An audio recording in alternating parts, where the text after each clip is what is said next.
नमस्कार, मैं जनता शिवम गौतम। जिस तरीके से जम्मू कश्मीर में जब से 370-35 से हटे उसके बाद में जम्मू कश्मीर की जो राजनीति करने वाले लोग थे उनमें तमाम खलबलियाँ मची हुई हैं। और उसके बाद में जब इन लोगों ने जैसे ही 5 अगस्त 2019 को ये धाराएँ हटाई गई थी उसके बाद बड़बोलापन दिखाया था, उसके कुछ ही घंटे बाद सरकार ने इनको नज़रबंद कर दिया था, जिसमें सबसे जल्दी लंबी जो नज़रबंदी रही थी वो महबूबा मुफ्ती नाम की पाकिस्तान परस्त इस तथाकथित राजनीतिक महिला की रही थी, जिसके आए दिन तमाम उलझुल बयान आते रहते हैं। और अब उसी के पहल पर एक कमेटी बनी है जिसको people's alliance for Gupkar declaration कहा जा रहा है।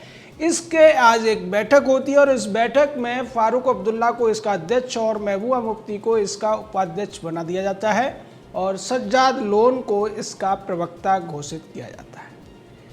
अभी कल ही इस महबूबा मुफ्ती ने यह कहा था कि जम्मू कश्मीर के इलाके में भारत का झंडा उठाने वाले लोग नहीं रहेंगे और मैं कभी भी भारत का झंडा नहीं उठाऊंगी जब तक कि 370 और 35 से दोबारा से बहाल नहीं हो जाते हैं। मैं कोई चुनाव भी नहीं लड़ूंगी। इसका मतलब ये है कि अब महबूबा मुफ्ती ने हमेशा के लिए चुनावी जो लड़ाई होती है उससे संन्यास ले लिया है। और ऐसा लगता है कि इसके बाकी के साथी भी आए देर सवेर इस तरह की घोषणा करते हुए नजर आएंगे, क्योंकि कश्मीर से अब 370-35 से सदा के लिए हट चुका है। उसको दोबारा से बहाल करने वाली कोई भी ताकत दुनिया में इस समय दिखाई नहीं देती है। और अगर ये लोग दावा कर रहे हैं कि वो तब तक चुनाव नहीं लड़ेंगे, तब तक भारत का झंडा नहीं उठाएंगे जब तक कि ये धाराएं बहाल नहीं हो जाती, तो ये दिन में स्वप्न देख रहे हैं। और इन दिन में स्वप्न देखने वालों के साथ में कांग्रेस भी पिछले दरवाजे से खड़ी हुई है। इसके संकेत पहले मिल चुके हैं। हालांकि आज जो इन लोगों ने कहा है वो भी गौर करने लायक है। फारूक अब्दुल्ला ने अध्यक्ष बनते ही ये कहा कि हम एंटी बीजेपी हैं लेकिन एंटी नेशनल नहीं है, लेकिन हमारी मांग है कि कश्मीर के लोगों को ऑटोनॉमी दी जाए। यानी कि जो विशेषाधिकार जवाहरलाल नेहरू नाम के भारत के पहले प्रधानमंत्री की गलती की वजह से जम्मू कश्मीर के कुछ चुनिंदा लोगों को मिला हुआ था और उसकी वजह से जम्मू कश्मीर के तमाम जो असली मेहनत करने वाले लोग थे उनको अपने अधिकारों से वंचित होना पड़ रहा था। कुछ लोगों के विशेषाधिकार की वजह से ज़्यादातर लोगों के अधिकार भी उन्हें नहीं मिल पा रहे थे। इसमें वो महिलाएं और दलित भी शामिल थे जिनकी बात ये लोग कर रहे हैं। महबूबा मुफ्ती भी कहती है कि इन लोगों ने पहले 370 हटाया, 35 से हटाया, उसके बाद ये सीए लेकर आए और अब ऐसा लगता है कि ये दलितों के अधिकारों को भी खत्म कर देंगे। इस तरीके की वो उलझुल बातें करने से पहले महबूबा मुफ्ती और फारूक अब्दुल्ला ये नहीं देखते हैं कि इसी जम्मू कश्मीर के उस राज्य के दौरान जब तक 370 और 35 से चलता था तब तक वहाँ पर रहने वाले जो दलित लोग थे उनको नौकरी में जाने का अधिकार नहीं था। नौकरियां उन्हें सरकारी मिलती तो थी लेकिन सिर्फ और सिर्फ सफाई कर्मी की। उसके अलावा जो लाखों लोग पाकिस्तान से भारत आए थे उन्हें भारत की नागरिकता मिल गई थी, लेकिन 70 सालों में उन्हें कभी भी जम्मू कश्मीर की नागरिकता नहीं दी गई थी। इसके अलावा जो पूर्व सैनिक जम्मू कश्मीर में सालों से रह रहे थे, उनके बच्चे बच्चियां वहीं पैदा हुए थे, वहीं वो पढ़े लिखे थे, उसके बावजूद उनको नौकरियों में कहीं भी जगह नहीं थी। इस तरीके के अत्याचार और उसके साथ साथ जम्मू कश्मीर के लोगों को अलग से अपना झंडा रखने का अधिकार और भारतीय संविधान का, भारतीय तिरंगे का, भारतीय परंपराओं का, भारतीय प्रशासन का, भारतीय कानूनों का अपमान करने का एक अपमानजनक कानून उन्हें मिला हुआ था, अधिकार मिला हुआ था, जिसको लेकर भारतीय जनता पार्टी पहले घोषणा कर चुकी थी और उसने हिम्मत दिखाते हुए संसद में उस कानून को पारित कराया जिसके तहत 35A और 370 जम्मू कश्मीर से सदा के लिए हट गया। साथ ही साथ जम्मू कश्मीर राज्य को 2 यूनियन टेरिटरी में डिवाइड कर दिया गया, एक लद्दाख रीजन और दूसरा जम्मू कश्मीर का रीजन। इसके पीछे भी वजह थी कि जिस तरीके से जम्मू कश्मीर में सबसे कम जो आबादी या जो घनत्व था वो था कश्मीर वैली में, उसके बावजूद कश्मीर वैली का ही दबदबा रहता था जम्मू कश्मीर के प्रशासन में। और यही वजह है कि जम्मू कश्मीर में अब तक जितने भी मुख्यमंत्री हुए थे इन 70 सालों में वो सब के सब कश्मीर घाटी से ही आते थे। जम्मू या लद्दाख से कोई भी मुख्यमंत्री या बड़ा नेता नहीं आता था, क्योंकि ये उनकी मोनोपोली चला करती थी। और इसमें सबसे बड़ी एक और बहुत बड़ी खामी थी, वो ये थी कि जम्मू कश्मीर की अगर कोई महिला पाकिस्तान के किसी व्यक्ति से शादी करती है तो उसके अधिकार कायम रहेंगे, पाकिस्तानी व्यक्ति को जम्मू कश्मीर की नागरिकता मिल जाएगी। लेकिन अगर वो भारत के किसी व्यक्ति से शादी करती है तो उसकी खुद के जो अधिकार हैं जम्मू कश्मीर में, जो विशेष अधिकार हैं, वो चले जाया करते थे। इस तरीके के विरोधाभासी तमाम कानून वहाँ पर थे और आरटीआई से लेकर लोकायुक्त जैसे तमाम जो दूसरे कानून भारत में लागू थे वो जम्मू कश्मीर में लागू नहीं होते थे।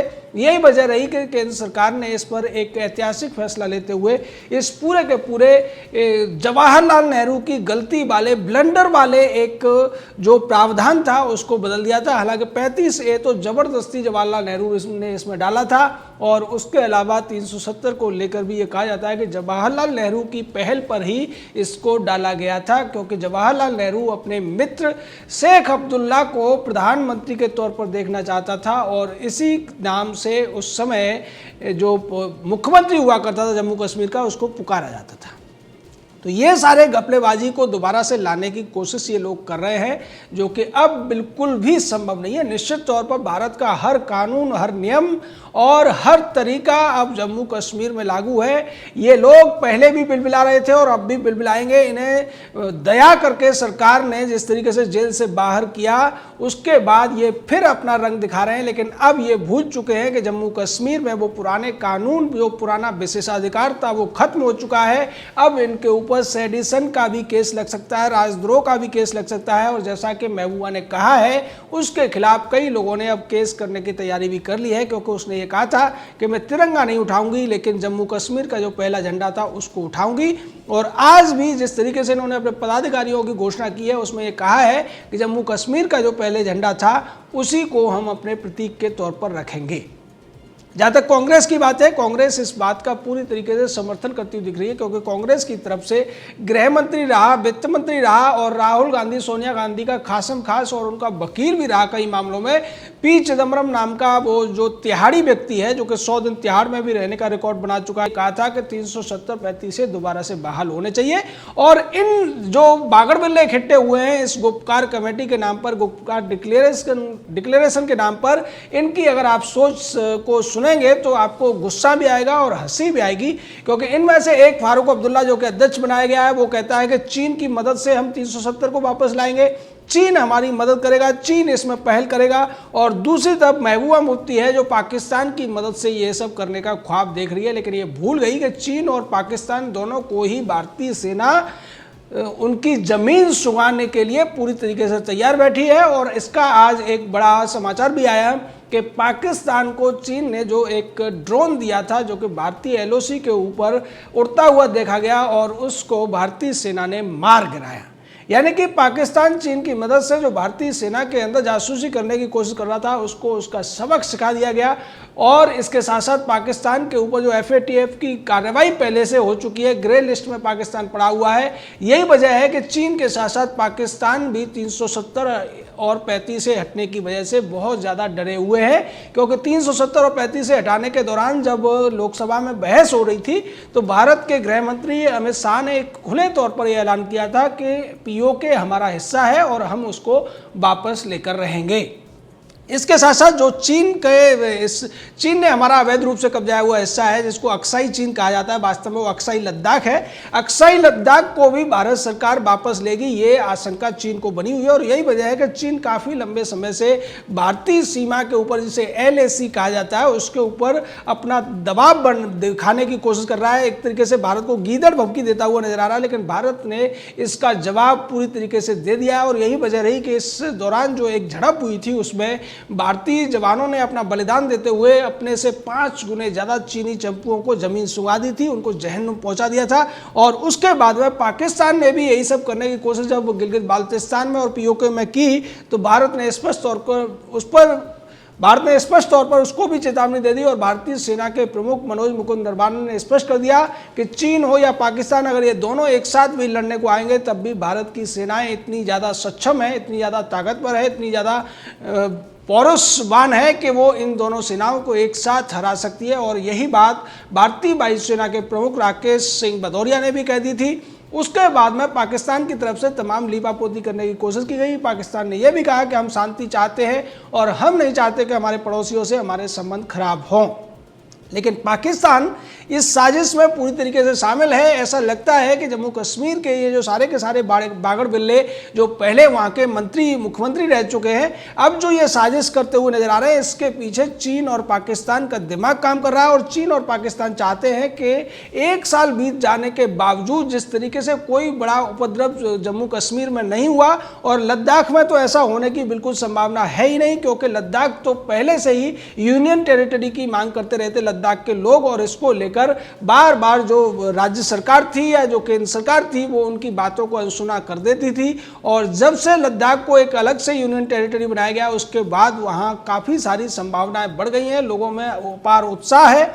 और यही हाल जम्मू कश्मीर के भी बहुत से इलाकों का है। कुछ इलाकों को छोड़कर जहां ये जो महबूबा मुफ्ती या फारूक अब्दुल्ला टाइप के जो लोगों को बरगला लेते हैं, उन इलाकों में थोड़े से लोग हैं जिनको अब सरकार अपनी बात समझाती हुई दिख रही है। और उसके बाद ये खबरें भी आई थी कि तमाम ऐसे लोग जो आतंकवाद के रास्ते पर चले गए थे वो वापसी भी कर रहे हैं और वो सरेंडर करके मुख्य धारा में आने के लिए सरकार के साथ लगे हुए हैं। तो ये सारी जो वो खबरें हैं जिनसे बौखला कर ये सारे के सारे बेरोजगार हो चुके राजनीतिक अब इस तरीके की बातें कर रहे हैं। और इस तरीके से ये एक तरीके से ये भी कहना चाहते हैं कि वो जो सक्रिय राजनीति है, जो वोट की राजनीति है, जो चुनाव की राजनीति है, अब उनके लिए उसमें कोई भविष्य नहीं बचा है। इसीलिए ये अपने आप को महान दिखाने के लिए इस तरीके के दावे कर रहे हैं कि जब तक 370 और 35 से लागू नहीं हो जाता तब तक ये चुनावी राजनीति में हिस्सा नहीं लेंगे।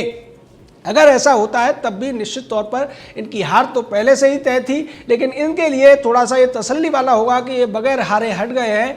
पर अब जिस तरीके से जम्मू कश्मीर के लोगों का मन बदला है, उन्हें भी ये पता चला है कि अब वो पूरी तरीके से भारत के एक हिस्से के तौर पर, नागरिक के तौर पर माने जाएंगे। और उससे पहले जो एक विरोधाभास रहता था, दो देशों की बात होती थी, 2 संविधान की बात होती थी, वो पूरी तरीके से खत्म हो गई है।